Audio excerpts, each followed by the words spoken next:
వేదిక వేసి యూట్యూబ్ వీక్షకులందరికీ నమస్కారం. నేను మీ డాక్టర్ నవలపల్లి మహేష్ చంద్ర భరద్వాజ్ను, కన్సల్టెంట్ను, ట్రైనర్ అండ్ ఆస్ట్రో బుక్ రైటర్ను. ఈ ఆర్థిక సమస్యలు అనేది దాదాపు ఎంత చెట్టుకు అంత గాలి అన్నట్టు ప్రతి కుటుంబంలో ఆర్థిక సమస్యలు, ఫైనాన్షియల్ ప్రాబ్లం అంటూ ఉంటూ ఉన్నాయి ఎంతో కొంత. ఇవి ఎందుకు ఉంటున్నాయి ఈ కాలంలో? గత కాలంలో ఇదే మన భారతదేశంలో, ఇదే మన కుటుంబాలల్లో ఎక్కువ మంది కుటుంబ సభ్యులు ఉన్నా, తక్కువ ఆదాయాలు ఉన్నా ఎలా సరిపోయింది? ఇప్పుడు ఆదాయాలు ఎక్కువైనా కూడా ఎందుకు ఈ ఆర్థిక ఇబ్బంది ఉంటుంది? దీనికి కారణం ఏంటంటే, ఒక్కొక్కళ్ళ కుటుంబంలో వాళ్ళు భౌతికంగా చెప్పే ఫిజికల్ రీజనింగ్, భౌతికమైన కారణాలు ఏమైనా ఉండొచ్చు. కానీ నేను జ్యోతిష్ శాస్త్ర, సంఖ్యాశాస్త్ర, వాస్తుశాస్త్ర రంగంలో ఉన్నాను కనుక ఇదే విషయాన్ని నేను ఈ యాంగిల్లో పరిశీలిస్తే, ఈ కోణంలో పరిశీలిస్తే నాకు అర్థం ఏంటంటే, కుజుడు అంటే భర్త, శుక్రుడు అంటే భార్య. అది మేల్, ఇది ఫిమేల్. కుజుడు అంటే ఫైర్ ఎలిమెంట్, అగ్నితత్వం, శక్తి, ఎనర్జీ. శుక్రుడు అంటే భార్య అంటే వాయుతత్వం. ఎప్పుడైతే ఈ నిప్పుకు వాయువు తోడైతుందో అప్పుడు మాత్రమే అక్కడ శక్తి అనేది డెవలప్మెంట్ అవుతాయి, ఫైనాన్షియల్ ప్రాబ్లమ్స్ ఉండవు. ఎట్లా అంటే, ఇప్పుడు మనం ఇంట్లో వండుకుంటప్పుడు సిలిండర్లో గ్యాస్ వెళ్ళిపోతే వంట రాదు, వంట వండుకోలేము. అలాగే అయితే ఎప్పుడైతే భార్య భర్తను కించపరుస్తూ మాట్లాడుతుందో, ఇతరులతో పోల్చుకుంటా హర్ట్ చేస్తుందో, ఇతరులను పోల్చుకుంటా ఒక చులకన చేస్తుందో, ప్రతి దానికి వ్యతిరేకంగా ఆలోచిస్తుందో, అక్కడ భర్తకు అప్పులైతే, భర్తకు అప్పులైనంటే కుటుంబానికి అప్పులైనట్టే. న్యాయంగా రావాల్సిన పైసలు రావు, ఆస్తిపాస్తుల గొడవలు ఉంటాయి, కుటుంబ తగాదాలు అనేది అక్కడ గ్యారంటీ అవుతుంది. అలాగే శుక్రుడు అనేవాడు నగదుకు కారకుడు.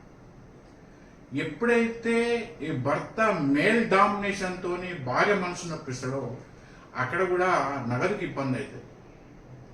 విష్ణుమూర్తి మళ్ళా భృగు మహర్షి తనడం వల్ల కానీ లక్ష్మణమారి కోపం వచ్చి వైకుంఠం వదిలిపెట్టి తిరుపతికి వచ్చింది, భూగోళానికి వచ్చింది.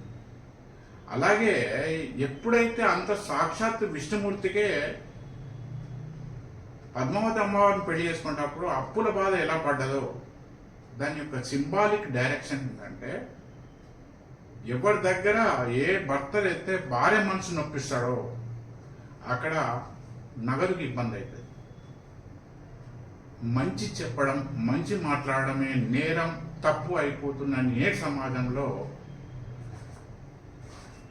ఒక ఎన్నో జన్మలు చేసిన పాప పుణ్యాలను బట్టి, ఆ దాన ధర్మాలను బట్టి నీ జీవితంలోగా ఒక భర్త అనేవాడు వచ్చాడు, నీ జీవితంలో ఒక భార్య అంటూ వచ్చింది. సమస్యలు ఎందుకు వచ్చినాయనేది వాళ్ళిద్దరికే తెలుసు.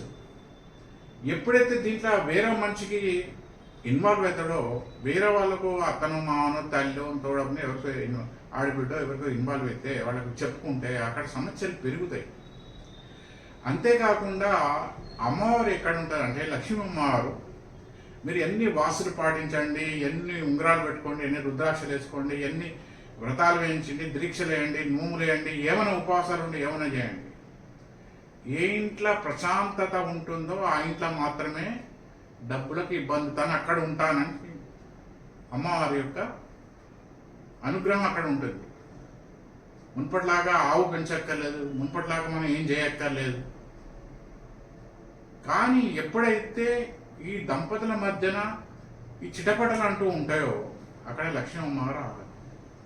దాని భౌతికంగా ఈఎంఐ అను, గోల్డ్ లోన్ అను, అప్పులను, హ్యాండ్ లోన్ అను, క్రెడిట్ కార్డ్ అను, ఇవన్నీ ఏర్పడుతూ ఉంటాయి. సో భార్య గాలిలాగా భర్తకి ఎప్పుడు సపోర్ట్ చేయాలి. ఇన్ ద సేమ్ వే భర్త భార్య మనసు నొప్పించకూడదు. ఇవి రెండు పాటిస్తేనే మీకు మీ సంసారాన్ని వృద్ధి ఉంటుంది. మీ తర్వాత తరం, మీ పిల్లల కోసం చేసే ఆరాటం, మీరు చేసే కృషి, మీ యొక్క శ్రమ అనేది అది సక్సెస్ అవుతుంది.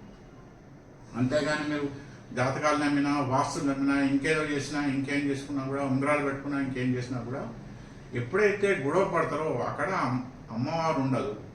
అన్ని సమస్యలకు అన్ని ఎలక్ట్రికల్ ఫిట్టింగ్స్ పనిచేయాలంటే కరెంట్ ఎలా అవసరమో మనిషి చేసే ప్రతి నిద్ర లేచినప్పటి నుంచి నిద్రలో కూడా ఈ మనీ, డబ్బు, పైసలు అవసరం కనుక ఇది ఇబ్బంది కావద్దు, ఇది లోటుపాటు కావద్దు, ఇక్కడ అప్పులు ఉండద్దు అంటే అభిప్రాయ భేదాలు అన్నప్పుడు ఆ మాటలు అనేది ఎదుటి వాళ్ళు అర్థం చేసుకునేలాగా సౌమ్యంగా ఉండాలి తప్ప కానీ మాట్లాడే పదాలు విషయం కరెక్ట్ అయినా కానీ అది ఎక్స్ప్రెస్ చేసే విధానం, అభిప్రాయం వ్యక్తం చేసే విధానం, అది భర్త కావచ్చు, భార్య కావచ్చు, హర్ట్ చేసే విధంగా ఉండాలి. దాని మాటను ఎక్స్ప్రెస్ చేసే విధానం అంటారు, వే ఆఫ్ ప్రజెంటేషన్ అంటారు. మాటల ప్రజెంటేషన్ ఇద్దరిది కూడా వే ఆఫ్ ప్రజెంటేషన్ ఉండాలి. మీరిద్దరే కూర్చోవాలి, మీరిద్దరే మాట్లాడుకోవాలి, ఒకరికొకరు సహకరించుకోవాలి, ఒకరినొకరు అర్థం చేసుకోవాలి. అప్పుడే కానీ మీకు ఆర్థిక ఇబ్బందులు ఉంటాయి. మీకు ఏ ఈఎంఐలు ఉంటాయి, ఏ క్రెడిట్ కార్డు అవసరం లేదు, ఏ గోల్డ్ లోన్ అవసరం లేదు, ఏది అమ్మక్కర్లేదు. తింటే నిద్ర పడుతుంది, పడుకుంటే నిద్ర పడుతుంది, తింటా ఉంటేనే పడుతుంది. ఇది గత 30 సంవత్సరాల నుంచి నేను ఎన్నో ఇండ్లు, ఎన్నో కుటుంబాలను చూశాను, ఎన్నో జాతకాలు తయారు చేసిన కనుక నాకున్న అవగాహన జ్ఞానంతో నేను చెప్పాను. అందువల్ల దయచేసి నన్ను సంప్రదించిన వాళ్ళు కానీ, ఈ వీడియో చూసిన వాళ్ళు కానీ నా అభిప్రాయం వస్తే దంపతుల మధ్యన ఎటువంటి చిటపటలు అంటూ ఉంటే, సమస్యలు ఉంటే మీకు మీరే సౌమ్యంగా పరిష్కరించుకోండి.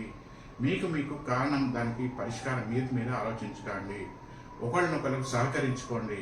ఎప్పుడైతే సహకారం ఉండదో అప్పుడు గ్యారంటీ అప్పుల బాధ తప్పదు. మీకు న్యాయంగా రావాల్సిన పైసలు రావు, మీ ఖర్చులు నెలలకు పెరగడం గ్యారంటీ. అప్పుడు ఏమవుతుంది, సమాజంలో తోటి బంధువర్గంలో మీరే చులకనైపోతారు. అది ఇవాళ భార్య భర్తలు చంటి పిల్లలు కాదు. ఏ అంటే ఇట్లా రాయాలి, ఒకటంటే ఇట్లా రాయాలి, ఆ అంటే ఇట్లా రాయాలని చెప్పడానికి సర్టన్ ఏజ్ వచ్చినాకనే దంపతులు అవుతారు. కనుక ఆ చదువుకున్న చదువు అనేది కేవలం ఏదో గొడ్డు చాకరీ చేయడానికి కాదు, ప్రశాంతంగా బతకడానికి, ఒక కామన్ సెన్స్ కోసం ఇంట గెలిచి రచ్చ గెలవాలన్నారు. మీ ఇంట్లో మీరిద్దరు సహకరించుకోకుంటే బయట సమాజంలో, మీ చుట్టువర్గాల్లో, మీ సర్కిల్లో ఖచ్చితంగా ఎగతాడికి గురవుతారు. సో దయచేసి నా అభిప్రాయం నచ్చిన వాళ్ళు నా వీడియోను లైక్ చేసి, షేర్ చేసి, ఇతరులకు కూడా షేర్ చేసి ప్రోత్సహించాలని కోరుతున్నాను. మరొకసారి అందరికి గుర్తు చేస్తున్నాను, దయచేసి సమస్యలు అనేది ముక్కున్నంతసేపు ఎప్పుడో ఒకసారి జలుబు, దగ్గువర్షం చేస్తుంది కనుక, సమస్యలు అంటే జీవితం అంటే అనేక బాధ్యతలతోని, ఖర్చులతో కూడుకున్న విషయం కనుక ఈ ఖర్చులు, బాధ్యతలు వచ్చినప్పుడు దయచేసి ఘర్షణ పడకండి. అక్కడ ఈగోయిజాలు పనికిరావు. ఒకరినొకరు అర్థం చేసుకోండి. అప్పుడే కానీ మీ సంసారం బాగుంటుంది. ఓకే, ఉంటాను. దయచేసి నమస్కారం. అందరికీ శుభాకాంక్షలు.